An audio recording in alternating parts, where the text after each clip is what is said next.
बेचैन हो जाता है कि इसकी तलाफी कैसे हो, मुझको माफी कैसे मिले, रब राजी कैसे हो, मैं उसकी नाफरमानी कर चुका हूं, उसके हुक्म को तोड़ चुका हूं। तो फिर वो जल्दी से अल्लाह जल्ला शानहू को राजी करने की कोशिश करता है और तौबा की दहलीज पे आके खड़ा हो जाता है। और बंदा जब तौबा करता है तो अल्लाह ताला जल्ला शानहू ये नहीं देखता इसने जुर्म क्या किया है, अल्लाह देखता ये मेरी दहलीज पे आ गया है, तौबा के एक आंसू से अल्लाह पिछले सारे गुनाह माफ फरमा देता है। और मुनाफिक की कैफियत क्या है, जब वो गुनाह करता है तो उसकी कैफियत ये होती है जैसे बदन पे मक्खी आ बैठी और उसने हल्के इशारे से उड़ा दिया। अब मुझे बताइए, सवेर से लेकर शाम तक कितनी दफा ऐसा होता है कि बदन पे मक्खी बैठती है और हम हल्के इशारे से उसे उड़ा देते हैं,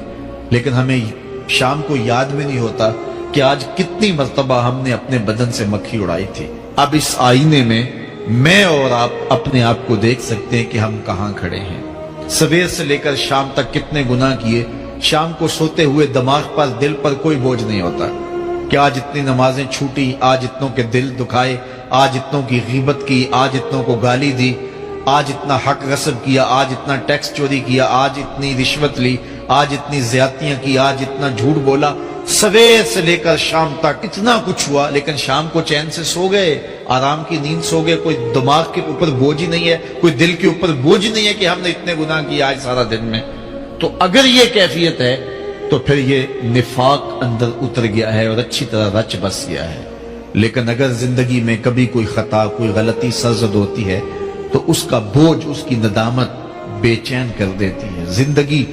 का लफ्ज़ो नशर गैर मुरत्तब हो जाता है, जीना मुश्किल हो जाता है, तबा पे बोझ होता है। तो फिर अल्लाह का शुक्र अदा करें और उसके हुजूर रुजू करें। अगर वो कैफियत है फिर अल्लाह से तौबा करें इस बात की कि हमारे अंदर निफाक उतर गया और हमारे मन सुथरे नहीं रहे, गुनाह पर गुनाह करने के बावजूद भी हमें कोई फर्क नहीं पड़ता। एक हदीस में आता है जब कोई शख्स गुनाह करता है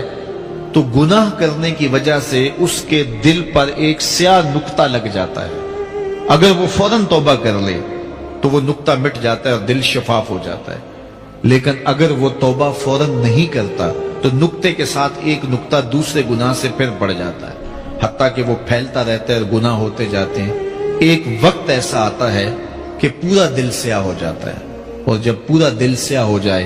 तो फिर गुनाह और नेकी में कोई फर्क बाकी नहीं रहता। फिर इंसान की जिंदगी जो है वो गुनाहों का मजमुआ भी बन जाए तो उसको कोई फर्क नहीं पड़ता। तो मैं और आप अपने अंदर उतर के देखें, फरमाया गया हासिबू कबल अन तो हासाबू, इससे कबल के तुम्हारा हिसाब किया जाए अपना हिसाब खुद करो। मैं और आप अपने आप को तोलें, तराजू के दोनों पलड़ों के अंदर अपने आमाल को रखें, नेकियां भी रखें और बुराइयां भी रखें,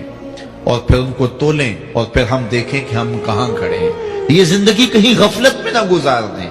आंख बंद हो तो फिर खुले और फिर कहें हाय